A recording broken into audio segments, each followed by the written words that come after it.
अंधे धृतराष्ट्र ने क्यों गंवाए 100 पुत्र? पिता के जीवन काल में उसके 100 पुत्र क्यों मारे जाएं? इससे बड़ी विडंबना क्या होगी? महाभारत में धृतराष्ट्र के 100 पुत्र मारे गए थे। क्या यह उनके पूर्वजन्म के किसी कर्म का दंड था? धृतराष्ट्र अंधे थे, लेकिन जब उन्हें यह पता चला कि गांधारी को 100 संतानों को जन्म देने का आशीष है, तो उनके अंधेपन का दुख मिट गया था। धृतराष्ट्र को 100 पुत्र और एक पुत्री हुई। कुरुक्षेत्र में उनके 100 पुत्र मारे गए थे। एक पिता के लिए इससे बड़ी विडंबना क्या होगी कि उसे 100 पुत्रों का शोक मनाना पड़े। भगवान श्री कृष्ण ने गीता का जो संदेश दिया था, उसे अर्जुन के अतिरिक्त संजय और धृतराष्ट्र ने भी सुना था। उसमें भगवान ने कहा था कि सब कुछ पूर्व निर्धारित है, सबको उनके पूर्व के कर्मों का दंड भोगना होगा। धृतराष्ट्र को वह बात स्मरण थी।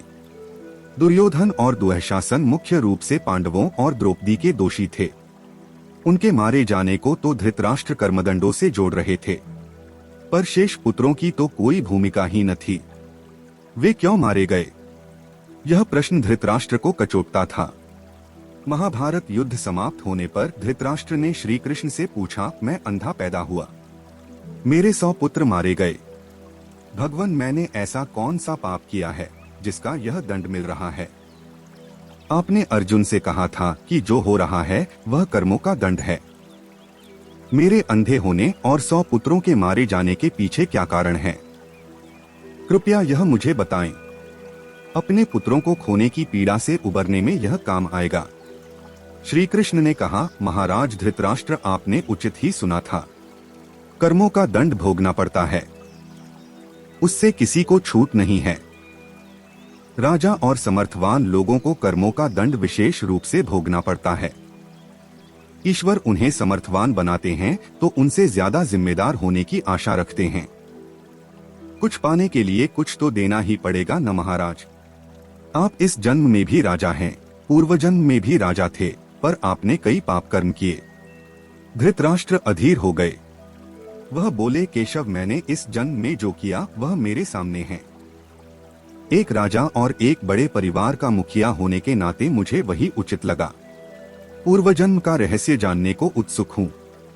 कृपया वह रहस्य खोलें कि ऐसा कौन सा पाप था कि मैं अंधा भी हुआ, 100 पुत्र भी गंवाए।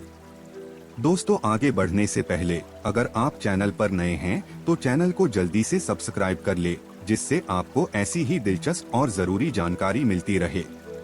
और कमेंट में श्री कृष्ण अवश्य लिखो। भगवान श्री कृष्ण ने धृतराष्ट्र को पूर्वजन्म की याद दिलानी शुरू की, उन्हें पूर्वजन्म में लेकर गए। भगवान बोले, महाराज धृतराष्ट्र, पिछले जन्म में भी आप एक राजा थे।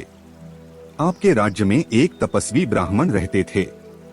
ब्राह्मण के पास हंसों का एक जोड़ा था जिसके 4 बच्चे थे। ब्राह्मण को उन हंसों से अपने संतान के जैसा लगाव था। ब्राह्मण को तीर्थ यात्रा पर जाना था, लेकिन हंसों की चिंता में वह जा नहीं पा रहे थे। उसने अपनी चिंता एक साधु को बताई। साधु ने कहा, तीर्थ में हंसों को बाधक बताकर हंसों का अगला जन्म खराब क्यों करते हो?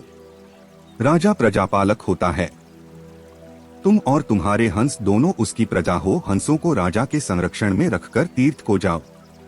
आप एक प्रजापालक राजा थे, इसलिए ब्राह्मण को यह बात जम गई। वह आपके पास आया और अपनी सारी परेशानी कह सुनाई। आपने ब्राह्मण के तीर्थ से लौट आने तक हंसों की रक्षा का दायित्व स्वीकार लिया। ब्राह्मण हंस और उसके बच्चे आपके पास रखकर तीर्थ को गए। हंस आपके महल के तालाब में ही पलने लगे। आपको एक दिन मांस खाने की तीव्र इच्छा हुई। आप उस समय अपने महल के बाग में घूम रहे थे। आपकी नजर हंसों पर पड़ गई। आपने सोचा, सभी जीवों का मांस खाया है, पर हंस का मांस आज तक नहीं खाया। इसका स्वाद आखिर कैसा होता होगा? आप इसी विषय पर सोचते रहे और हंस का मांस खाने की इच्छा तीव्र होती चली गई।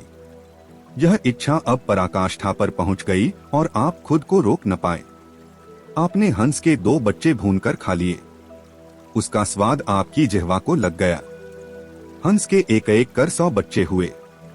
आप सबको खाते चले गए। अंततः हंस का जोड़ा संतानहीन होकर दुख में मर गया। कई साल बाद जब वह ब्राह्मण तीर्थ यात्रा से लौटा और आपके पास आया, उसने आपसे अपने हंसों के बारे में पूछा। हंस तो आपके लोभ की बलि चढ़ चुके थे। प्रजापालक राजा यह कैसे कहता कि उसने अपने प्रजा की संपत्ति को चुपके से लूट ली। इसलिए आपने ब्राह्मण से कह दिया कि हंस बीमार होकर मर गए। ब्राह्मण दंपति आप पर पूरा भरोसा करता था। उसने आपकी बात मान ली और विलाप करते घर चले गए। महाराज धृतराष्ट्र, आपने हंस के बच्चों को खाकर और फिर झूठ बोलकर एक साथ कई अपराध किए, वह सुनिए। आपने तीर्थ यात्रा पर गए उस व्यक्ति के साथ विश्वासघात किया जिसने आप पर अंधविश्वास किया था। आपने प्रजा की धरोहर में डाका डालकर राजधर्म भी नहीं निभाया। जिह्वा के लालच में पड़कर हंस के 100 बच्चे भूनकर खा गए जो आपके पास आश्रय के लिए आए थे। इस तरह आपने उस असहाय का वध किया जिसे आपने आश्रय दिया था। यह बहुत बड़ा पाप है। हे राजन, इन घोर पाप कर्मों का आपको दंड मिला है। जैसे आपने जिह्वा के लालच में हंस के 100 बच्चे मारे, वैसे ही आपके 100 पुत्र हुए लालच में पड़कर मारे गए। उन सब की जिह्वा भी आवश्यकता से अधिक उदंड थी। जिसने आप पर आंख मूंदकर भरोसा किया, उस तीर्थयात्री से आपने झूठ बोला और राजधर्म का पालन नहीं किया। कोई आंख मूंदकर विश्वास करे तो उसका विश्वास कभी नहीं तोड़ना चाहिए। इसी विश्वासघात के कारण आप अंधे और राजकाज में विफल व्यक्ति हो गए। श्री कृष्ण ने कहा, सबसे बड़ा छल होता है विश्वासघात। आप उसी पाप का फल भोग रहे हैं। दोस्तों, उम्मीद है कि आपको ये जानकारी पसंद आई है।